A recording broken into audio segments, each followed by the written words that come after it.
Hey guys, it is Saturday. Yep, I'm gonna leave Brighton today. You know, we weren't in any rush to go, but yeah, hanging out in the morning. Good times.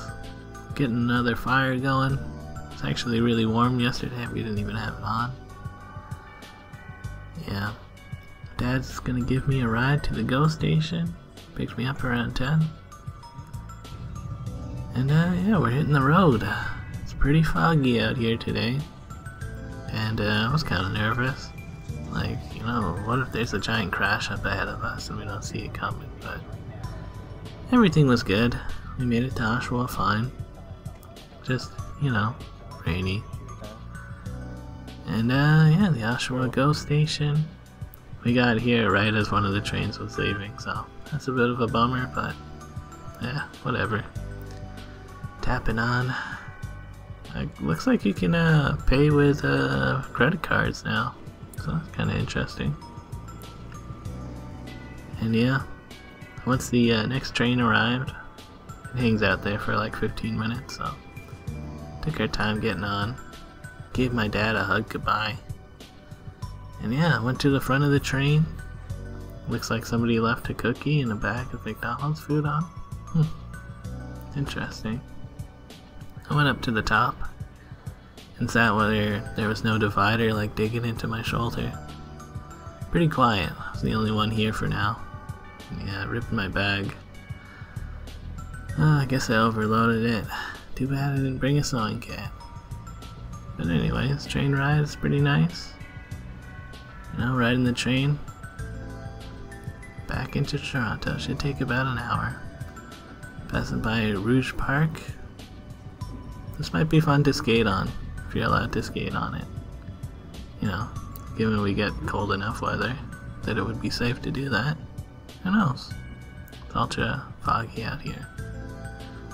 Anyways, wanted to mention, since I'm on the train, Adam got stuck on the train for like 19 hours on December 23rd, I think. This is one of his pictures. He's just sitting, waiting for that train to come fix everything.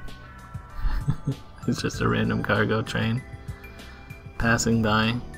There was a train, or a tree apparently stuck on his train, and it damaged the engine, so they had to wait for the tree to be removed and for another train to come and save them. And then he got dumped off on the GO station, and he's taking that same train that I'm taking now. And if his train had been on time, they were going to take the drive to London, which I'm kind of glad that they didn't, because there was a giant like pile up near London.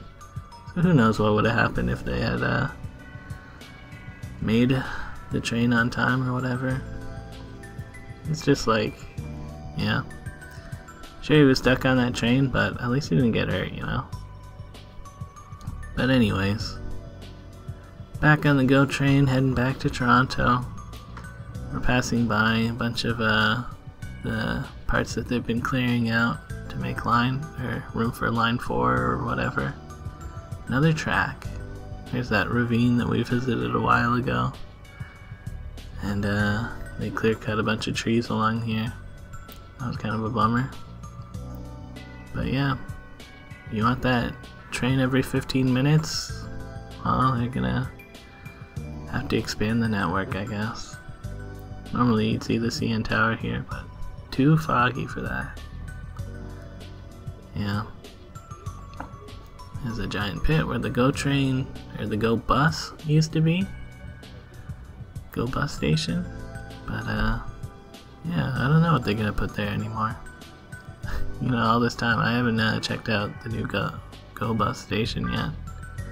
Feels hidden now. But yeah. In the York concourse, had a peek down at the food court. It's pretty poppin' in here. Kinda surprised. But I guess it is New Year's Eve. So yeah, I'm gonna take a bike share home. I guess I could have taken the subway. It's a little bit rainy, but I was in the mood to do some biking. Back to that Toronto biking, where the bike lanes are often blocked by the cops. Oh well. Did get to take an e-bike for a little bit of my uphill journey home. Yeah, kind of tired. I think I ate some food. And then Adam and Don wanted to hang out. I messaged them earlier about walking around the waterfront for New Year's, and I guess they decided to come hang out earlier. We're checking out the TNT since they've never been in here. That was kind of a mistake. It's just ultra packed in here. I don't think they really like being in the ultra packed TNT, but got an ice cream sandwichy thing. Pack of 4 of them, so that was good to share. Tasty. And yeah, we hung out around UFT for one of the areas where it's like covered, so we weren't getting rained on. But anyways, they're gonna go home. They're like hanging out with Adam's sister, so we're gonna hang out with them for New Year's. Oh yeah, we're checking out the Jewish Community Center. Apparently they're usually open to pee in, but they weren't open today. So yeah. Taking another bike share, passing by the ROM. I feel like I haven't seen the ROM lit up like this in a long time, or maybe ever? I don't know. Feels like the first time I've seen it like this, but they might have done it in the past. I kind of forget. Maybe because it's New Year's, who knows? But anyways, I'm heading over to Tyler's. Gonna hang out for a while. Originally we were gonna go to Arthur and Dandy's for a New Year's party, but since I wasn't gonna be in town, I wasn't sure when I was coming back. And also Alex didn't come back to Toronto. They canceled their party, so we're just hanging out. They brought me a gift, a high-vis jacket. Wow, another high-vis. And they showed us some pictures of their Hawaii vacation that they went on. Pretty cool. We're getting ourselves pumped up for some fireworks, watching the Dubai fireworks. Also, this is kind of like we could enjoy a countdown together before they went to go see some of Dandy's friends. Tyler and I, we're taking a bike share down to the waterfront to enjoy Toronto's New Year and their fireworks display. We're near Sugar Beach here, and would have been nice to park the bikes around here somewhere, but all the docks near the waterfront here were full. But there were some ones open near the ferry terminal, so we're riding west. This is Yonge Street and Queens Quay. It is jam-packed down here, guys. Honestly, kind of a mistake to come over here. But there was 4 open bike stations here. And the first 2 that I tried were broken, but the last one did work. So it was kind of a close call. And that park was mega packed, so we're not even going to try going in there. It's also really dark, and muddy. We're heading back over to Sugar Beach. So, on the way here, it was annoying how many people were walking in the bike lanes. Now, Tyler and I are the people walking in the bike lanes.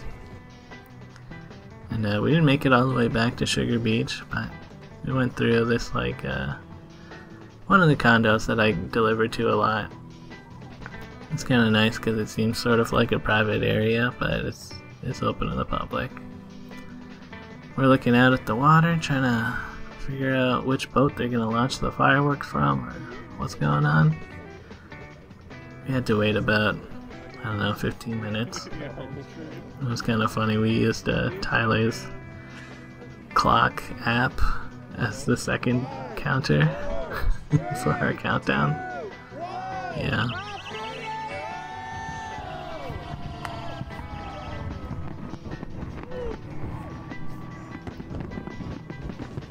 You know what? The fireworks were actually pretty good. Definitely big ones this year.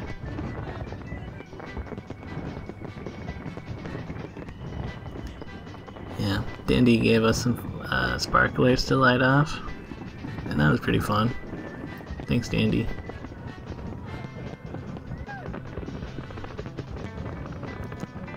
So yeah, it was about a 15-minute display. They had 2 fireworks things going off. One for people that are like more to the west of the harbor. And yeah, once our ones ended, they were like 5 seconds out of sync. We started leaving. Kind of interesting to see how many people are using their balconies. But oh man, shout out to the people that thought that the fireworks display was at Nathan Phillips Square again this year. It hasn't been here since like 2019 or something, but people still show up. And they get pretty disappointed when nothing happens. However, looks like somebody brought some consumer fireworks for these guys, so at least that's something for them. Kind of surprising how busy and packed it was, even though there was nothing scheduled going on. Apparently there was multiple signs saying that the fireworks display was at the waterfront here. But I guess it's hard to read it when you're in a giant crowd. Speaking of giant crowds, man, leaving the waterfront, you'd think maybe that would be better than the giant crowd leaving Nathan Phillips Square, but honestly it was just as bad. The TTC is usually free on New Year's, so most people do end up using it. So everyone's kind of converging on Union Station, and they're being forced through all the bottlenecks created by not having proper pedestrian infrastructure. Like right now, Yonge Street, it bottlenecks into this underpass, which is usually just one standard sidewalk. And look at this craziness. There's definitely a lot of cars honking and stuff. Like you're about to see the light turn green and people just keep on walking. But these people are like, no, it's green. We gotta get through. Only to see that there's nothing really to get through to. The traffic on the other side didn't magically go away. So yeah. Pretty effed if you think you're gonna drive around here on New Year's, cause I don't know. Dumb decision all around, I guess.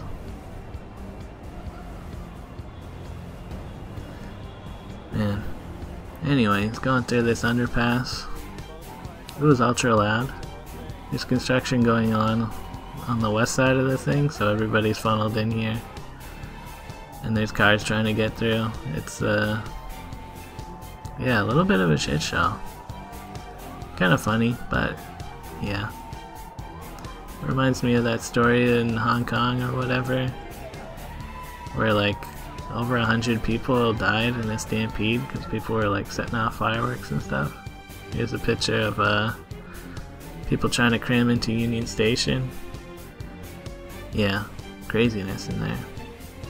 Tyler and I, once we were through the underpass, we went away from Union and found some bikes to take. He just rode up along Church Street, and pretty normal around there. I decided to take Richmond over, get another little taste of the crazy crowds along Yonge Street, but north on Richmond was actually alright. And yeah, it was kind of nutso in my neighborhood, you know, near all the bars and stuff, but I guess nothing too crazy. Just one of those kind of days. New Year's Day, guys. Happy New Year's. Man, what an episode. Probably around 1 or 2 that I got home. Well, 1. Later, guys.